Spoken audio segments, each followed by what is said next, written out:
विदेश मंत्री एस जयशंकर का कहना है कि जिस तरह का घटनाक्रम वैश्विक स्तर पर हो रहा है उसे देखते हुए ये तूफान का दौर लगता है। इससे निपटने के लिए मजबूत नेतृत्व की जरूरत है। प्रधानमंत्री का विजन की सराहना करते हुए जयशंकर ने कहा कि आज देश समस्याओं को छोड़ता नहीं है। हिंदुस्तान टाइम्स लीडरशिप समिट 2023 का अंतिम दिन शनिवार को विदेश मंत्री जयशंकर ने कहा, दुनिया कठिन है और कठिन रहेगी, इसलिए आज हमें मजबूत नेतृत्व की जरूरत है, तैयारी की जरूरत है, व्यवस्थागत बदलाव की जरूरत है। उन्होंने वैश्विक घटनाओं का हवाला देते हुए कहा, हम एक तूफान के दौर में है, इसकी कोई गारंटी नहीं है कि ये बेहतर होगा। जयशंकर ने पिछले दशक में भारत की प्रतिस्पर्धात्मकता और आत्मविश्वास में उल्लेखनीय वृद्धि का उल्लेख किया। उन्होंने कहा कि भारत अधिक मुखर हो गया है, चुनौतियों से पीछे हटने की प्रवृत्ति अब नहीं है। उन्होंने कहा, हम इस स्तर पर पहुंच गया है जहां समस्या को नजरअंदाज नहीं करता है।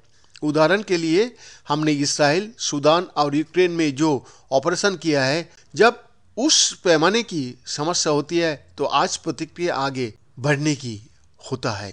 जयशंकर ने अनुच्छेद 370 को निरस्त करने के साथ भारत सरकार द्वारा उठाए गए महत्वपूर्ण कदम की चर्चा की। उन्होंने कहा, इस संवैधानिक परिवर्तन के दूरगामी प्रभाव हुआ है, इसने राष्ट्रीय और अंतर्राष्ट्रीय दोनों स्तरों पर चर्चा का जन्म दिया है। उन्होंने कोविड महामारी की बहुमुखी प्रभावों से निपटने के लिए आवश्यक चुनौतियों और जटिल राजनयिक प्रयासों पर भी प्रकाश डाला।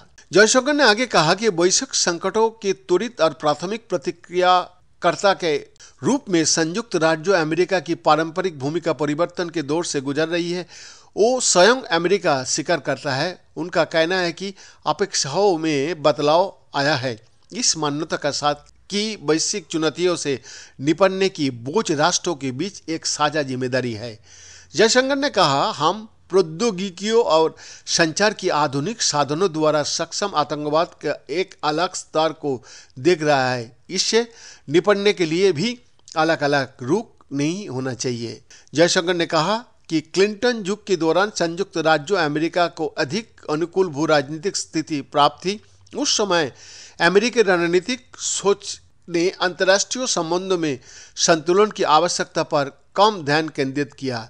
एक सुरक्षित एक ध्रुवीय दुनिया में अमेरिका ने परस्पर स्वीकार्य शर्तों पर भारत का साथ बातचीत करने का मुख्य और मूल्य को पहचाना। जयशंकर ने कहा, परमाणु समझौतों के युग में और उसके बाद आपके पास अमेरिका है जो दुनिया को नया आकार देने की कोशिश कर रहा है और दीर्घकालिक नए साझेदारी की तलाश कर रहा है। हम कई कारणों से एक अलग युग में है। हम पहले अनिवार्य रूप से उनके साथ काम करने की बाधाओं को दूर कर रहे थे, अब ये बहुत अधिक महत्वाकांक्षी है। इसका एक हिस्सा ये है कि भारत की क्षमता बढ़ी है। भारत की बढ़ती भूमिका के मद्देनजर जयशंकर ने इस बात पर जोर दिया कि भारत की भूमिका अमेरिका के साथ अपने संबंधों में बाधाओं को दूर करने से लेकर अधिक महत्वाकांक्षी स्थिति तक विकसित हुआ है। जयशंकर ने कहा, पिछले 3 या 4 वर्ष में एआई डोमेन चिप में जो चलन में आया है, यदि भारत स्मार्ट विनिर्माण में उतरता है तो हमारे पास केवल अमेरिका ही नहीं बल्कि दुनिया की देने के लिए बहुत कुछ है।